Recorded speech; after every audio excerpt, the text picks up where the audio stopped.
Messiah's blood if you do that.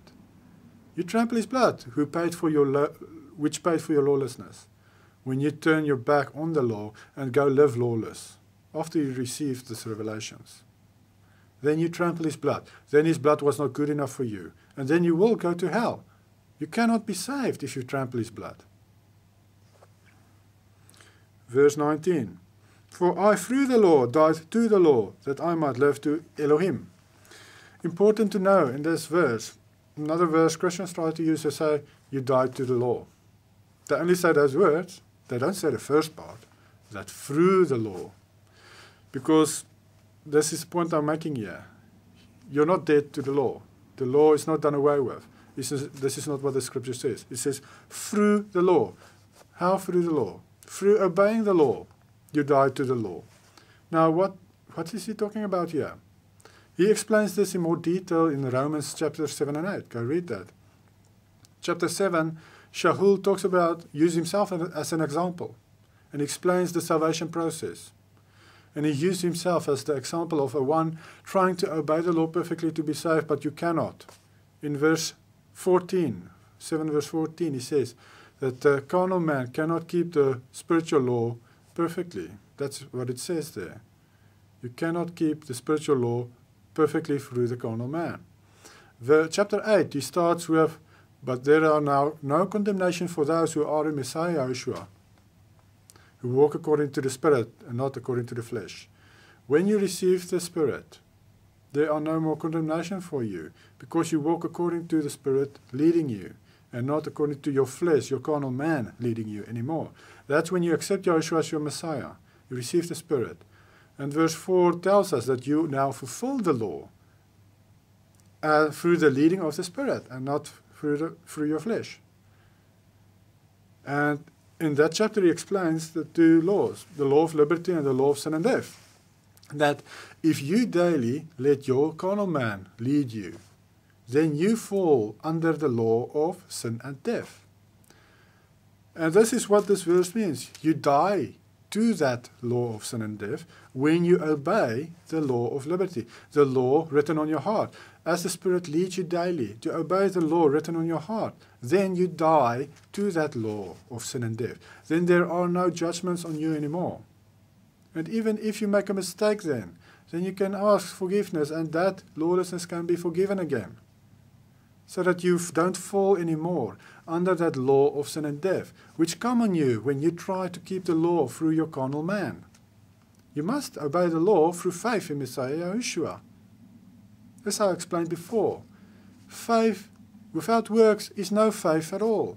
If I believe the chair that I'm sitting on is strong enough to hold my weight and I can sit on it, I prove that I believe this fact by sitting on the chair. That's the works that I do to prove that I believe. There's many examples like that. The same with salvation. To prove that you believe that Messiah died for your lawlessness and did away with it, you obey the law to prove that you asked him to wash you clean of your lawlessness. To prove that you turn away from your lawlessness, you obey the law. By that you show that you believe. So, verse 19, for I've been crucified with Messiah. It is no longer I who live, but Messiah lives in me.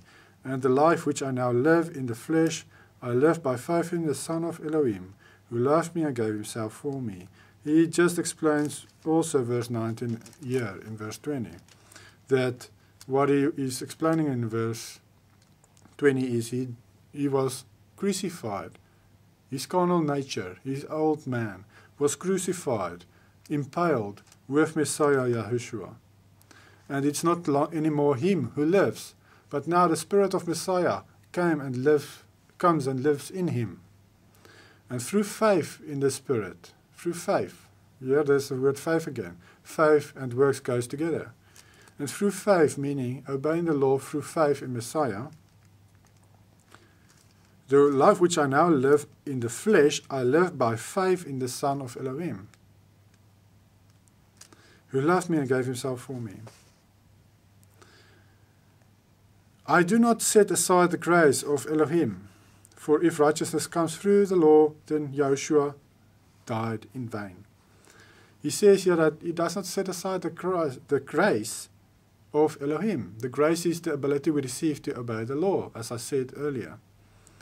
Titus 2 verse 11 and 12. And then he says, for if right standing with Elohim comes through the law, if I'm declared righteous by keeping the law perfectly,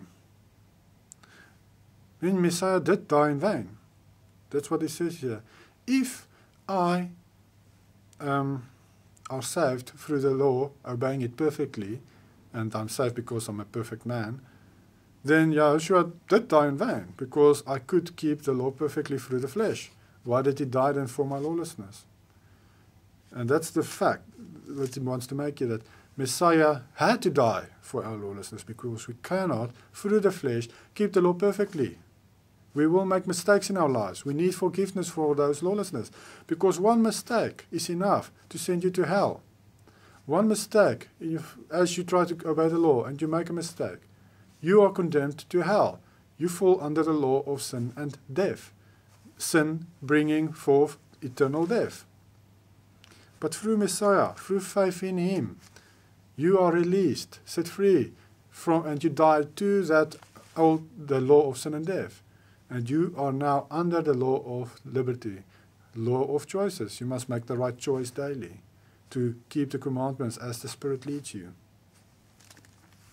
I hope this makes sense. This is chapter 2. So we see here that Shaul used the example of what Peter did wrong and the Jews that came with him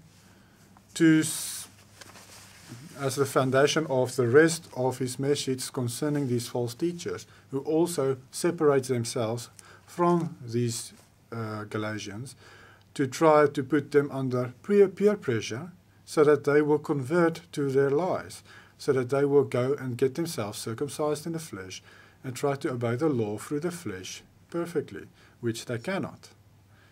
And that's why Shaul mentioned what we see, that Shaul uses this example of Kepha and the other Jews who sinned, who separated themselves. He used this example to help and explain what these other Jews does wrong. These other false teachers who came to this congregation and taught them to get circumcised in the flesh. He used this example to show them that you are not saved by getting circumcised in the flesh. And he also showed them that it is wrong for these other Jews to come to them and separate themselves from these new Gentile converts. That is a wrong thing to do, because they place them under the peer pressure and try to let them convert that way, telling them you're not saved yet, so you cannot join our group until you get yourself circumcised in the flesh. And only when they do that, then they say, oh, you can join our group now, you have been circumcised in the flesh, so you are saved now. That's the wrong message.